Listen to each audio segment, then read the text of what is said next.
Welcome everyone to the DJ Force X podcast. Kind of rounding off my 10th anniversary month right now, with another fantastic guest. This is something from my youth, maybe from yours. I don't know how old my demographic is when it comes to this podcast, but I have John Connor from the band Dog Eat Dog. Welcome to the show, John. Thank you for having me and congratulations on 10-year anniversary. Thank you, thank you. Yeah, Yes, it's been a ride. I mean, I didn't think I'd last this long doing it, but here we are. Um, same. yeah, because I was about to. I mean, obviously, like I said in the introduction, it is mainly from my youth. You guys, my mid-teens. You guys released All Borough Kings, which quite rounding this off is like it's the 30th anniversary of that album this year, Yeah. which is absolutely mad to think about. I mean, I literally today I realized it's 30 years. I don't know.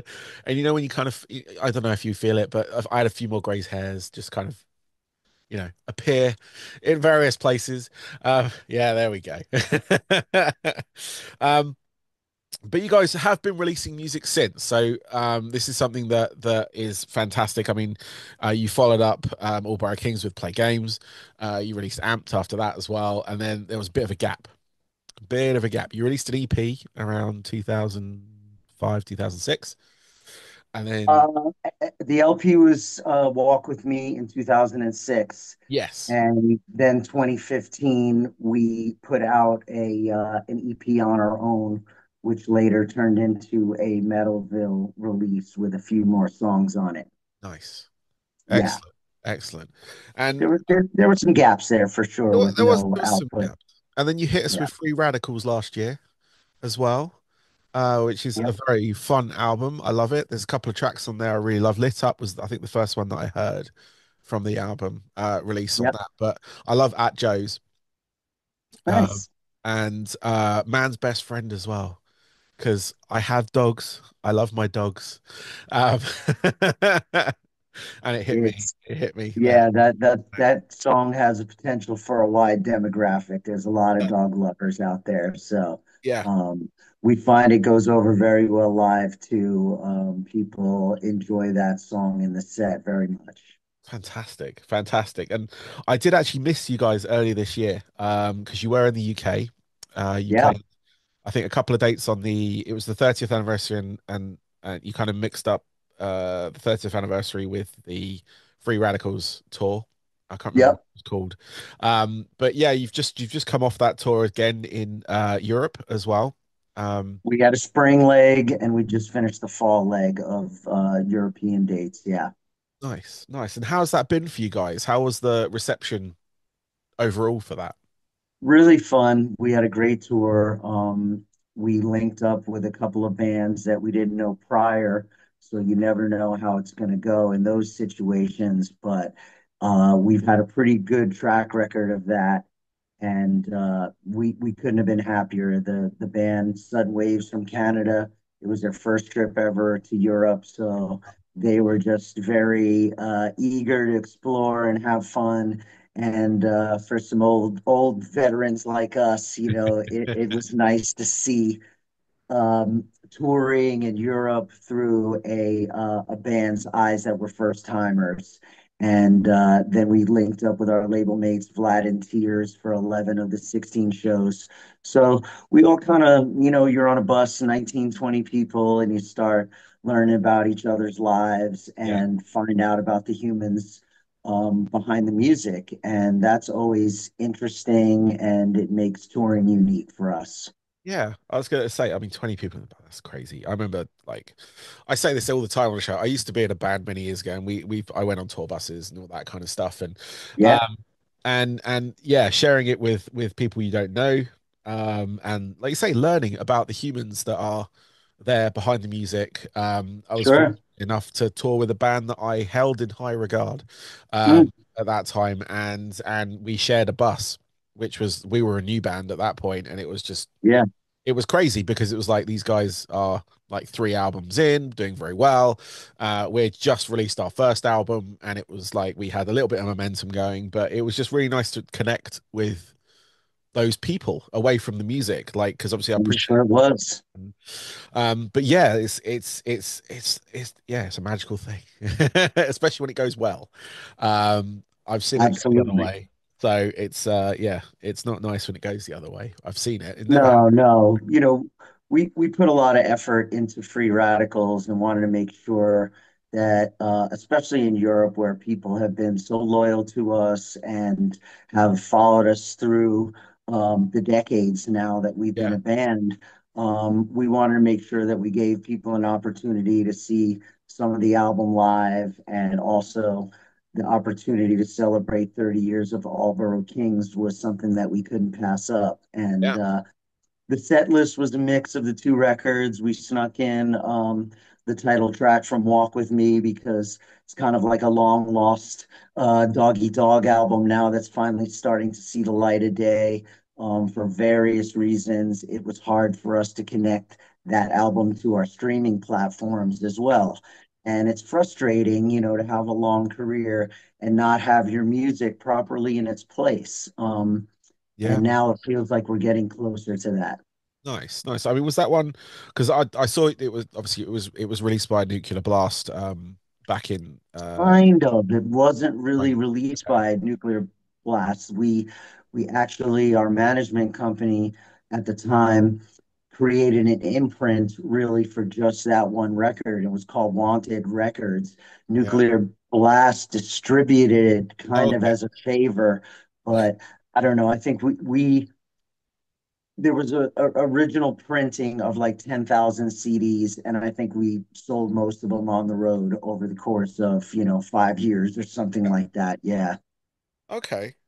I mean, that's cool. I mean, getting the, I'm assuming you got the rights to it back at this point. In order Yeah, we, to get it on. we always had the rights to it. That's Oh, okay. why it never properly got released because we made the album on spec with Klaus Grabke, who Yeah. is a well-known German, one of the first pro skateboarders from Europe. And anyway, we had the record done and we were shopping it, and our management got a few offers from major labels, but they were terrible terms. They were way Yeah. worse than what we had signed with Roadrunner in the 90s.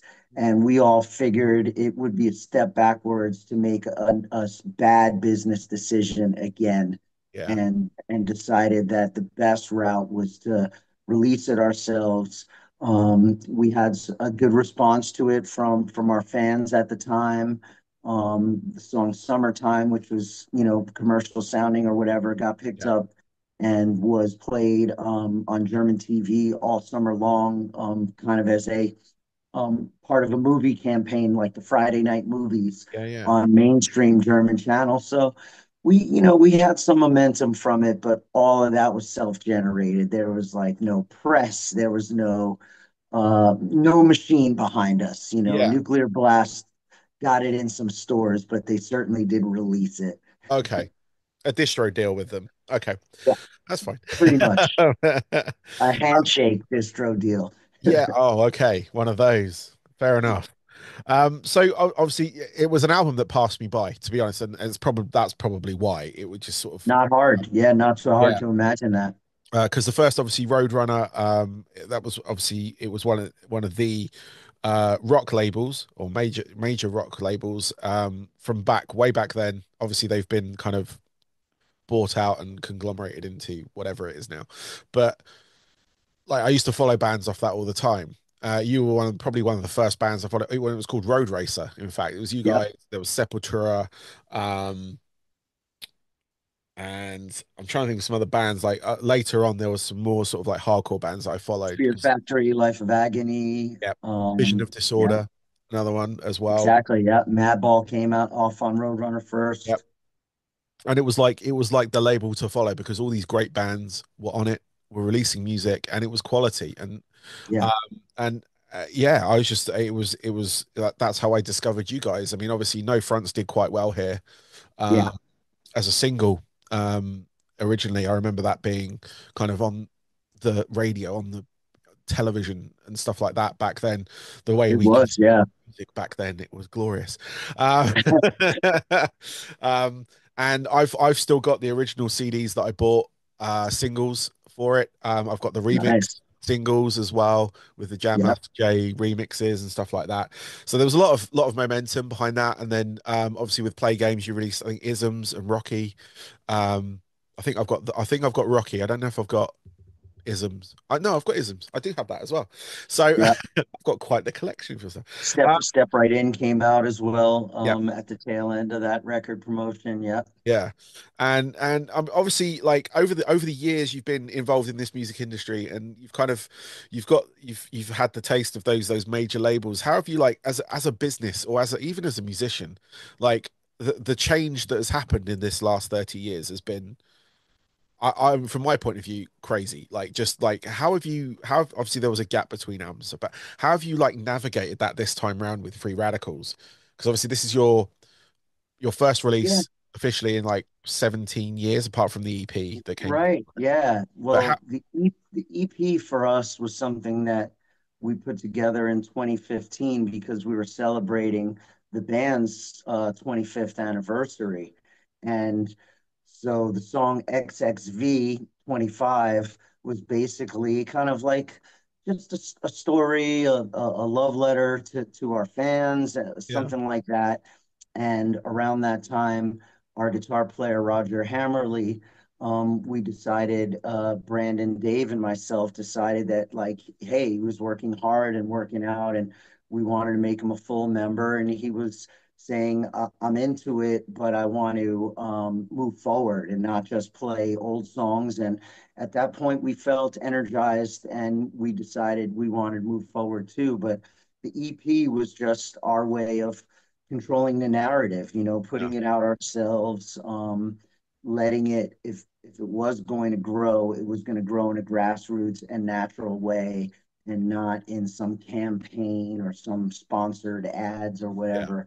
We wanted people, um, who were into the band already to have something new to kind of chew on.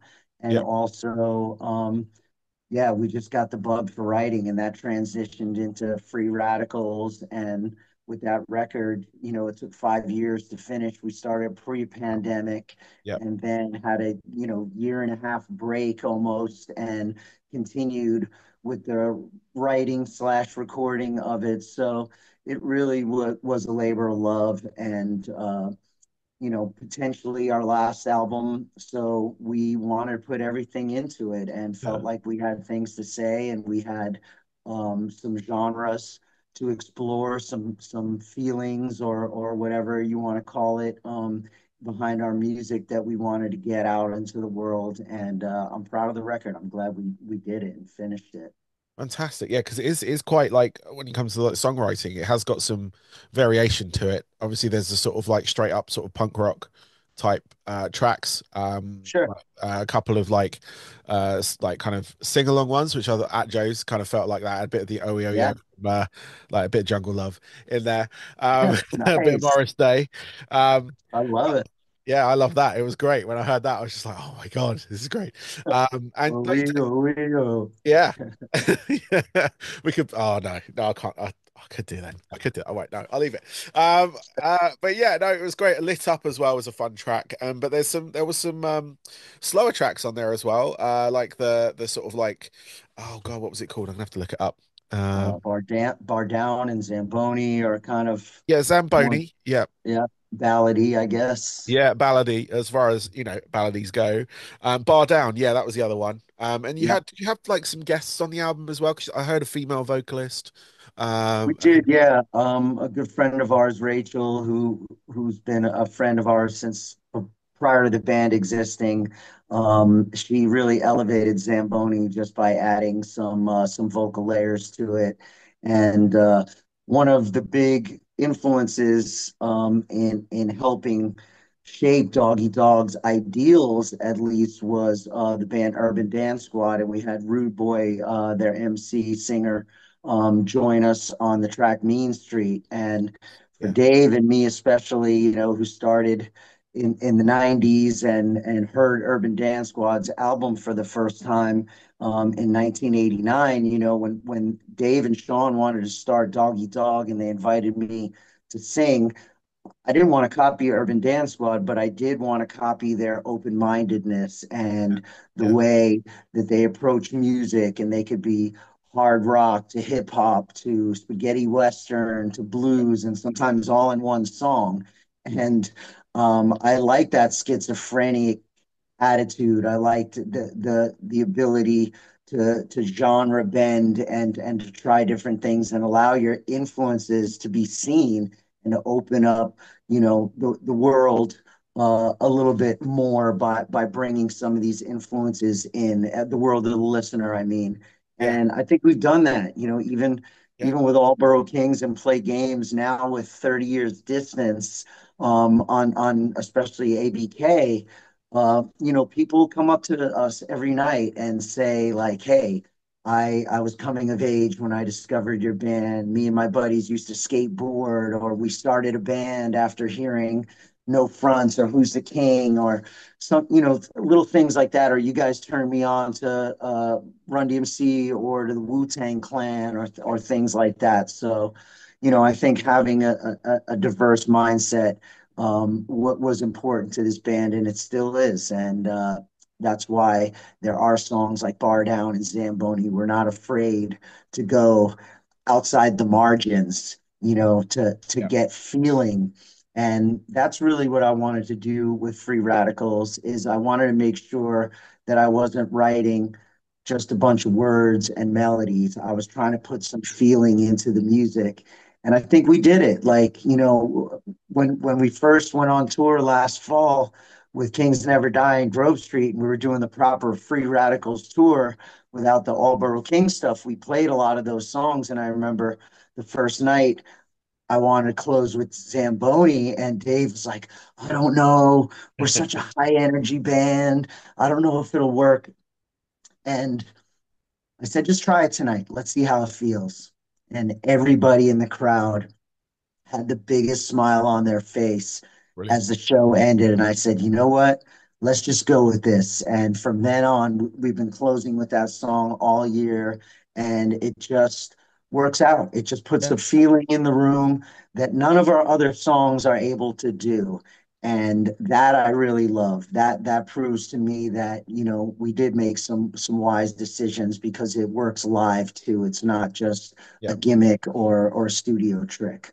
amazing, amazing. are you plan? I mean, I'll ask you that in a minute. But no. What I was going to ask was like going on with that genre styles and things you guys have had over the years. Obviously, back in the day, it was that kind of like hardcore punk, hip hop, but also you had brass as well, like brass Yeah. section in the music as well, which was kind of like almost like a ska thing going on. Hmm. With that, and then obviously from there, like over the years, you've kind of evolved and you've kind of, like you say, you've changed. You've tried different things. You've had DJs in there scratching away, which I love to hear because I'm a DJ Yeah. myself. So Yeah. Nice. I always love hearing stuff like that because I can air scratch with it. So it's all good. Um, and yeah, it's like just like it's a testament to you guys. I mean, like you said before, you've had people come up to you and say like, "We used to skate to your music. You're the reason we're in a band and stuff like that." And it was like it was. I mean, your sound when you were kind of mixing that rock and the sort of like punk elements and hardcore and rap and stuff like that, and hip hop. Like it was like I mean, obviously early Beastie Boys they kind of did that. They came from the hardcore background, and then Hmm. it became the thing that they became. But you guys, I mean, it was kind of like obviously with Roadrunner there as well, but like you really had that kind of forefront of what was to come with it, with the whole new metal scene, because the new metal scene really obviously pulled from mainly the hip hop side of things into kind of like detuned, low down music. Um, Sure.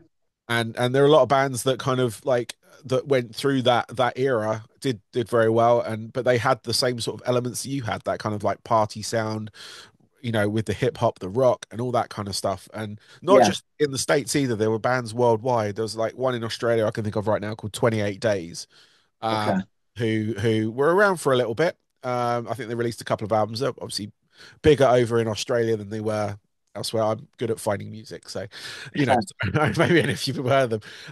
But like that sort of influence, like it was very much like it sounded like you guys, but with their sort of twist on it. But Yeah. I mean, it's interesting. You see. even bands like Turnstile Yeah. that are incorporating not so much rap, but they're incorporating some different sounds and bringing in a newness to hardcore and heavy music. And they're also bringing in a new generation and fresh ears. And now with some distance, of course, from the 90s, I can look back and say that, yeah, we had the elements of youth culture Yeah. all in one band. You know, we had some punk and some metal and hardcore, but we also had hip hop and skateboarding and snowboarding. We had all these things that maybe, the world hadn't quite seen before. And right place, right time. Yeah. Growing up in the outskirts of New York City and having uh, racially and culturally diverse friends and backgrounds Yeah. helped create part of what our sound was. And I'm thankful for those experiences. And if anybody thinks that Doggy Dog had some influence on music or fashion or culture or whatever, I think that's great. I mean, we kind of proved what you were saying there a little bit. In 2018, we were invited by Limp Bizkit to be, their special guest Yeah. in Germany for 8 shows, and 7 or 8 thousand people every day indoors or outdoors. But we were able to rock, the Yeah. Limp Bizkit crowd Yeah. with our sound and our style. And we're a band. I do a little kind of DJ thing in between songs just to keep, Yeah. air in the room and stuff like that. And of course, they have DJ Lethal, which is a different thing. But Limp Bizkit is such a powerful, band and has a lot of the same elements that we do. It's Yes. just a different approach, a little bit more, hey, it's their own style, but it just proves that it worked together. Yeah. And we ended up having a really nice time with those guys and their crew. And for us, over the course of 30, 35 years now, we haven't, like, we're not a band that goes on a lot of tours as support. Like, we've always done our own things and we bring support bands. So to have a support tour was kind of fun, Yeah. and it was a new experience for us. But to tell you the truth, what I really wanted to say is I gained a lot of appreciation after playing with those guys and seeing the musicianship and hearing their songs night after night and seeing the way they, really rock a crowd. So, we're just glad we had a small part in creating whatever the crossover sound is, or Yeah. rock and rap or new metal, whatever people want to Yeah. call it. It's up to people to label stuff. I just create. That's what I Yeah. want to do. No, that's amazing. I love that. And the fact you went on tour with Limp Bizkit as well. I was about to say, I was going to mention Limp It, Bizkit, it was but killer. I wish I could have seen it. It was like, I'm like, I think I was actually not even in England at that point. I used to live over in the Yeah, States. So, I probably wasn't even around to even be aware of that. But, oh my God, that is amazing. It's an amazing lineup right there as well. Because I love a bit of Limp happened fast. Right. Yeah, it's amazing. So I obviously I know you just come off tour. Are you planning on coming back to the UK at some point, bringing Dog Eat Dog again, or is this kind of Yo, like playing it by ear? yeah, to tell you the truth, we're making 2025 to be more of a like time out, a little bit of a pullback. We've been touring our butts off all over Europe and Yeah. some UK, not as much as some of our fans would like. And I love how vocal they are. And we're sorry we can't play in the UK and in Ireland more often. I would love to play over here in Ireland too. Yeah. But, um, that's up to promoters and Yeah. that's up to festivals and things like that. It's not our choice. We go where we're asked to play. Back to your question, 2025 is going to be a lot slower of a year for us as far as gigs go. But we haven't ruled out doing some remote sharing and possibly getting together for some writing. Okay. And also for a exclusive festival here or there. I'm sure if download called or something like that, we'd be able to make time in our schedule to do it. That So that would be. I will hassle the people that I know.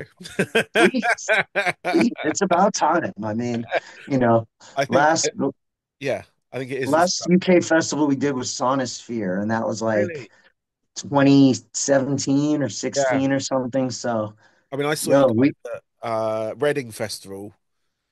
I want to say that's like that's like, yeah, way back in the way day. back. Yeah. That was the last time I saw you guys live as well. So it's like, Yeah, I'm that's like, too long ago. That's like 97 or 99 or yeah, something, like I think it was like, I think it was 99. But yeah, it was. 99. Yeah.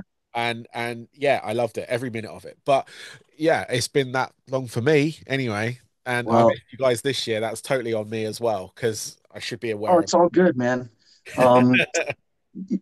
you know, one of the things that I love about this band, especially this band for like, let's say since Walk With Me, Yeah, until now, is we've had some different folks on guitar. We've had some different saxophone players and things like that. So there has been some new blood and people in and out of the lineup and everything. But our ability to constantly kind of reinvent ourselves as a live act, I mean, and just the ability, like now, this past tour we did, we had DJ Plash One from Poland, yeah, and he's a breakbeat DJ, but he's a huge Doggy Dog fan, and he's a punk rock singer and everything. It's more than just breakdancing, but he was one of the DJs who DJ'd in Paris for the Olympics.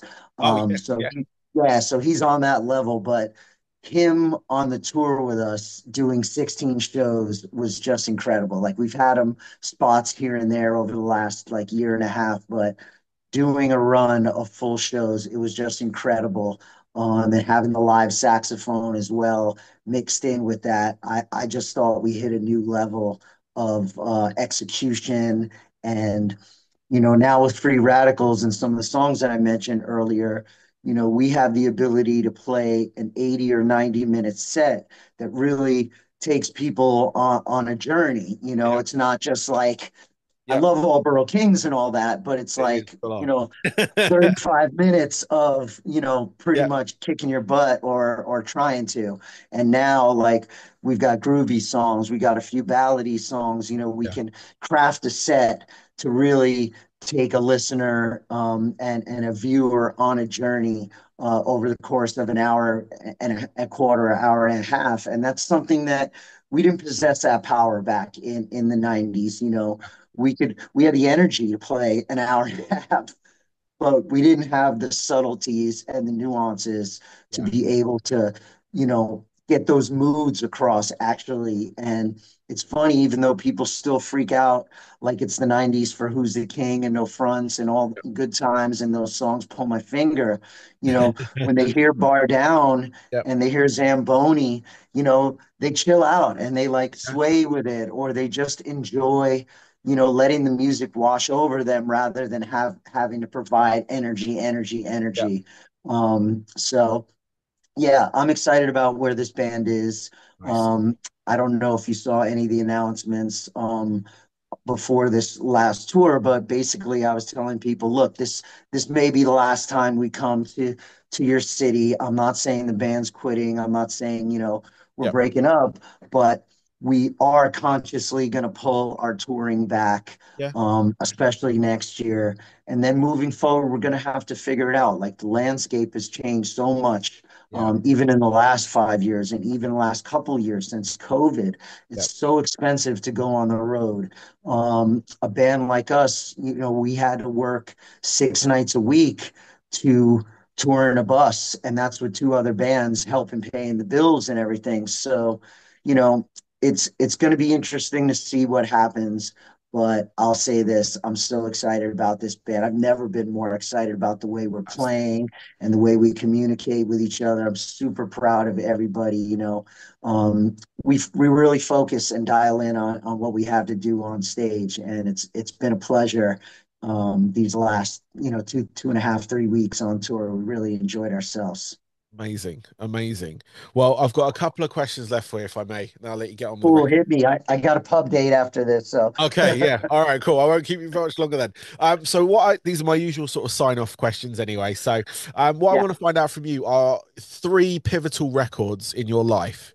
Now, not necessarily your favorite records, so not hmm like, the sort of big albums or whatever, but if there are three records you could pinpoint that made you want to be a musician or made you, I don't know, do Yeah, something I'll start with Ozzy Osbourne, "Speak of the Devil," and I nice. know it's his basically coked up, sped up Black Sabbath cover band, but it was important to me at the time because I had just discovered Black Sabbath and Ozzy, and like the cover with him, Yeah, and he's got the fangs in. It looks like he's chewing on, you know, something. blood and everything.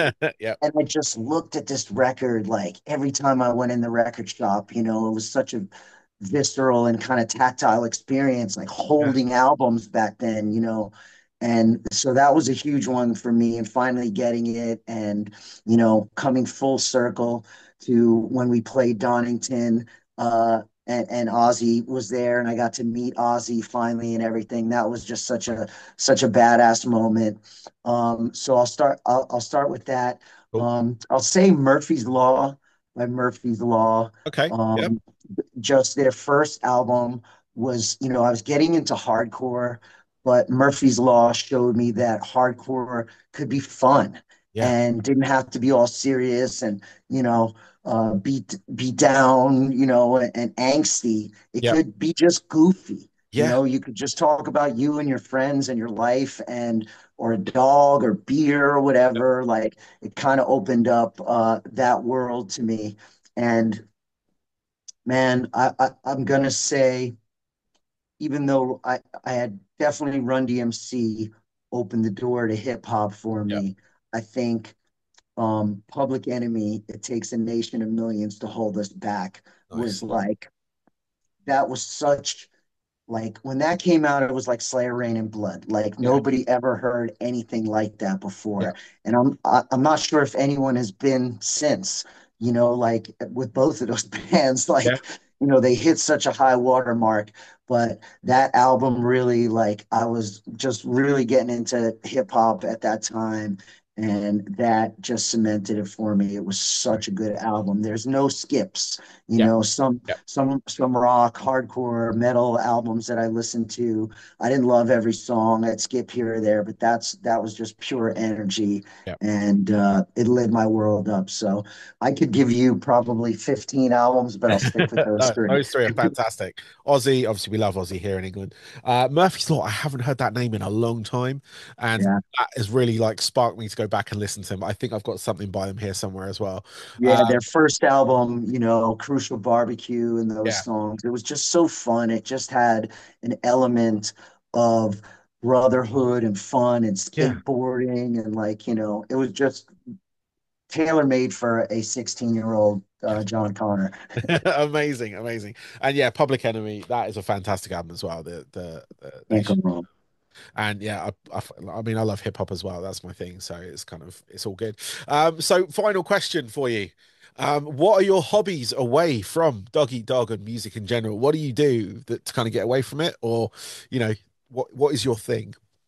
Um, Pretty much my year-round thing that I do is I play ice hockey just for recreation, Yep. once or twice a week. For 20 years, I've been a youth hockey coach for 6 months out of the year. When the season's on, I volunteer some time there. So I'm a big hockey nerd. I'm a big Rangers fan, but I love the NHL. I follow Europe. Anything having to do with hockey, I'm crazy about. Amazing. I like all sports. Little bit of a video game, but I'm more like 90s gamer, Yeah. Yeah. skateboarding and ice hockey and NBA Jam and stuff like that. Amazing. Um, right now, like honestly, I'm decompressing after the tour in Ireland, and my family on my mom's side is in very rural area, and it's dairy farms and everything. And I just love coming here. It's quiet, Amazing. and I love being down on this land and the nature around here. It's just, it's what I grew up with. I'd come over a lot every summer from basically the time I was born until I was a teenager. And one of the things that I did as soon as Dog Eat Dog started touring was, if I spent time in Europe, I would always try and come over here and spend some time with family. Amazing, amazing. I love that. I love ice hockey too. I lived over in Tampa, so I followed the Lightning. Um, Nice. I still follow them now. I keep saying, Yeah. um, but no, I used to play roller hockey myself, which is Well, kind of ice hockey but without the ice. yeah, yeah. Yeah, I was back when I was youth. I got to represent my country and stuff like that, playing that over here. Well, I think roller hockey is slightly different from what you would class as roller hockey. There's a different sport in Europe that I think they call it rink hockey in Europe. okay. But it's hockey on four by four roller skates or blades. Yeah, And you only wear like shin pads, knee pads, gloves, and you have a stick. sure. You know, Yeah. and that's apart from the goalkeeper who is actually padded to the eyeballs.